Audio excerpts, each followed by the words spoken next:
Guys সবাই এই ভিডিওটা একটু মনোযোগ সহকারে দেখবেন। দেখেন এমন একটা জিনিস তৈরি হচ্ছে, দেখার মতন একটা জিনিস তৈরি হচ্ছে। তবে ভিডিওটা একটু মনোযোগ সহকারে দেখবেন, তাহলে বুঝতে পারবেন যে কি তৈরি হচ্ছে।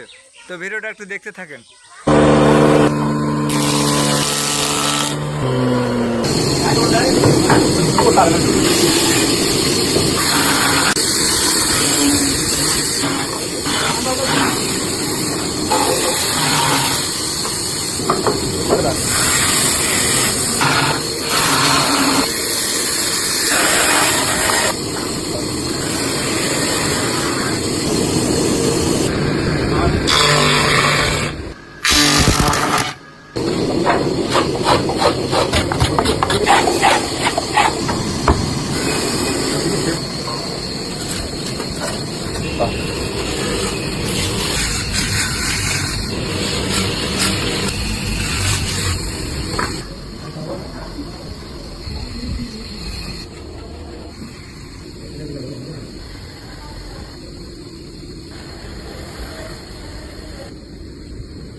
তো গাইস ভিডিওটা তো দেখলেন, তো একটু শেয়ার করে সবাইকে দেখার সুযোগ করে দেবেন।